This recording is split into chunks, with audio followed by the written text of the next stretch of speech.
Bonjour.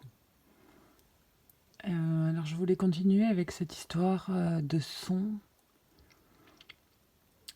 comme étant au cœur de nos créations, de la création, et comme le reflet de l'expression, comme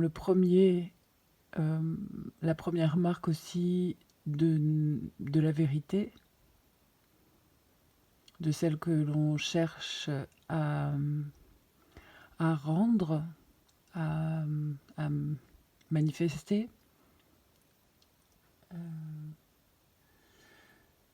Et puis aussi comme étant la marque de la volonté, un peu comme l'image du chariot qui essaye, même si ces paradoxes peuvent le faire partir à droite et à gauche, parvient à tracer sa route par justement l'action et la, la parole, l'expression, le son euh, relève de cette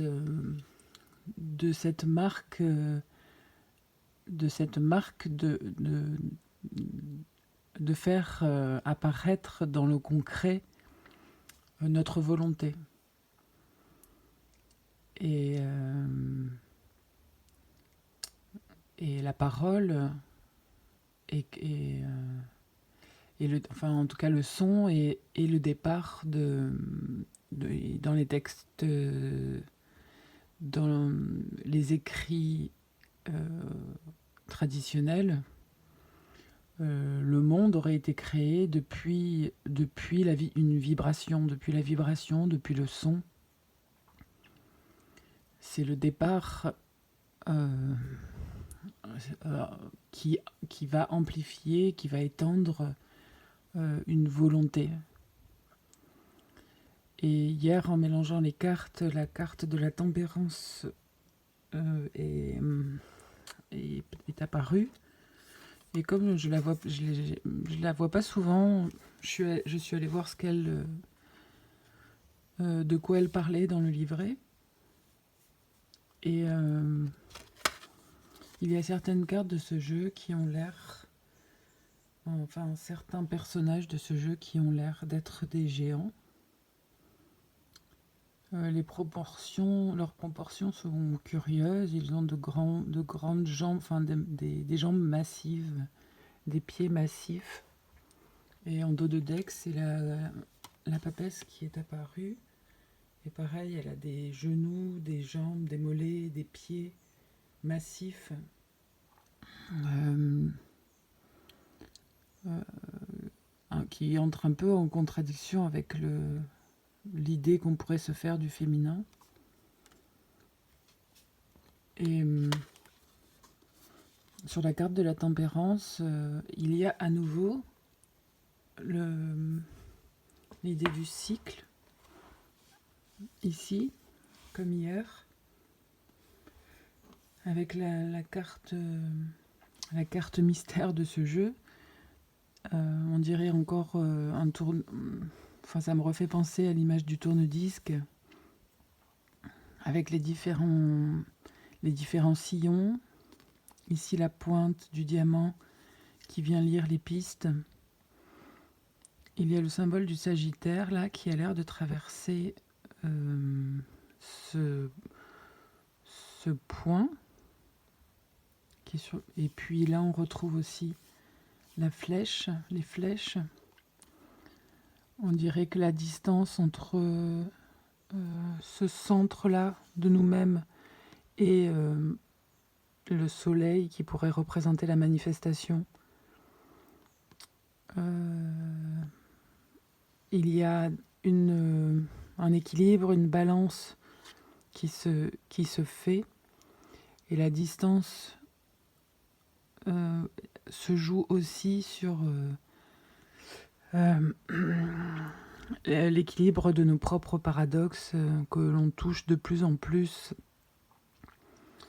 de plus en plus près, je pense maintenant.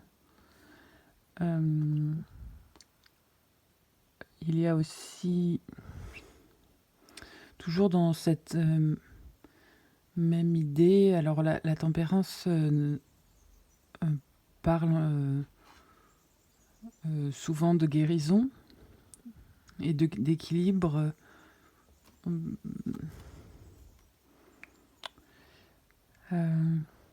Enfin, ici, il y a une idée d'équilibre, de balance qui se fait entre le point zéro et le moment de l'action, et cette voie-là au milieu que l'on arrive à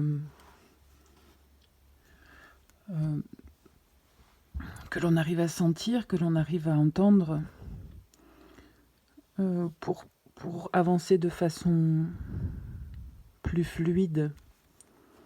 Il y a ici un grand courant qui arrive et qui permet au disque de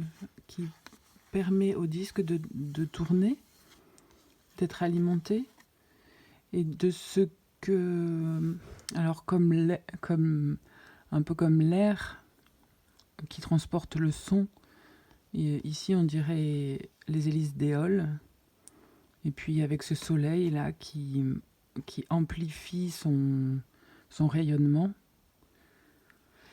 il y a ce courant là unitaire qui, selon ce que l'on arrive à s'en laisser toucher, à s'en laisser sur... ici, il y a la lune d'ailleurs. Ce courant-là, de façon plus ou moins subtile, ce que l'on perçoit sur les différents niveaux de ce qui des expériences que l'on vit, et ce que l'on laisse vibrer jusqu'au point le plus sensible à l'intérieur, arrive à trouver un juste équilibre dans l'expression de la vérité qu'on parvient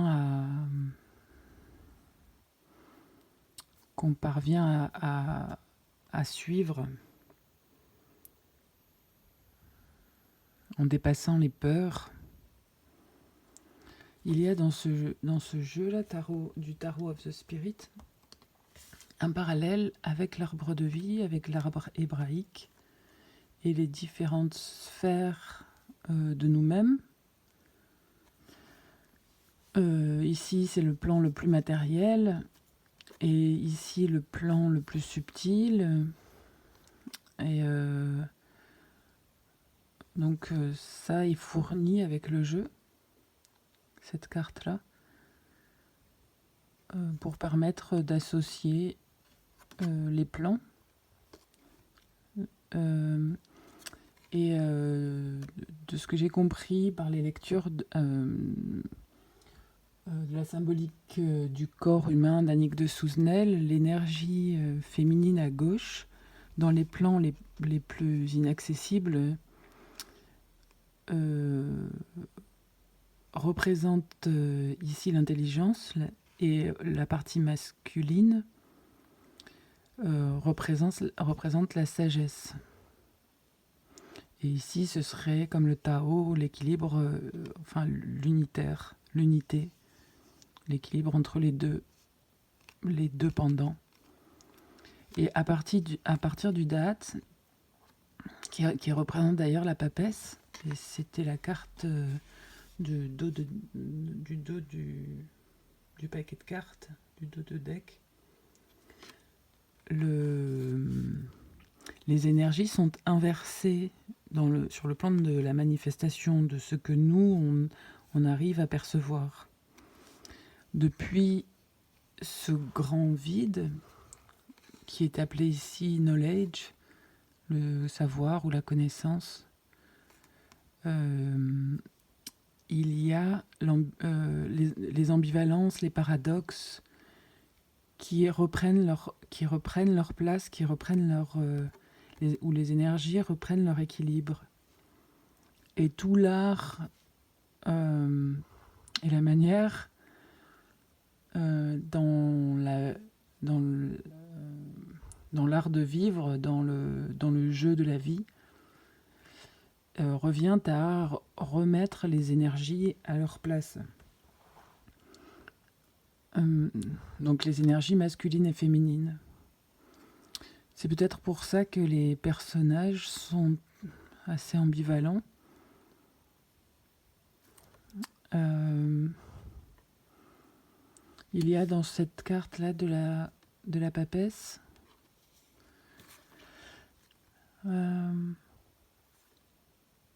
donc ici, c'est associé, on dirait, au troisième œil, à l'intuition, à ce qu'on arrive à lire dans le silence, à ce qu'on arrive à entendre, puisque j'étais partie pour rester sur cette histoire de son,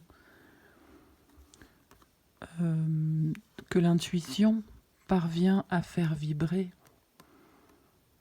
ce balancement sur les plans les plus inatteignables, ce qu'elle arrive à faire vibrer de ce chemin-là qui se dessine sous ses pieds de façon très ordonnée, très noir-blanc. Et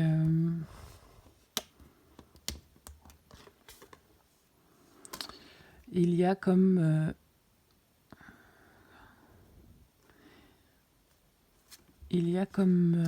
une énergie libre qui se crée depuis ce point. Et puis sur cette carte de la tempérance, on retrouve aussi cette idée d'énergie libre comme auto-créée.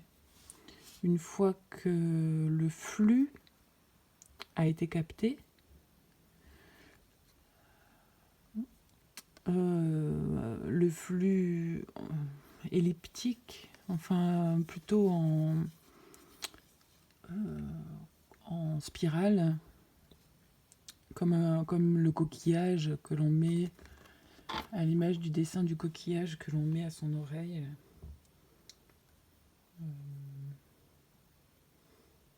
Qui arrive à toucher le point.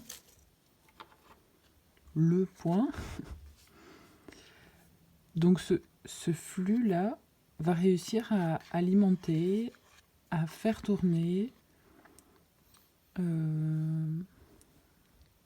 et à trouver la voie pour l'expression de notre volonté la plus profonde, celle que cette énergie vient taper pour le courant quotidien de nos expériences, au travers du courant quotidien de nos expériences. Ce son-là nous amène à l'expression de notre vérité intérieure.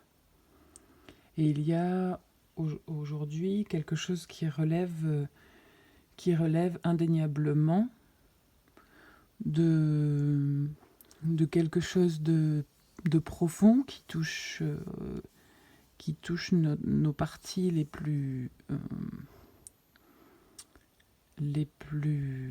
primaires, comme à l'image de la cellule, et qui a capté ce courant et qui va, par vibration, amplifier cette compréhension sur l'ordonnancement, l'agencement et la place pour trouver la plus juste voie. Bon, c'est tout un programme. Alors, peut-être que je vais continuer là-dessus encore un peu plus tard. À bientôt.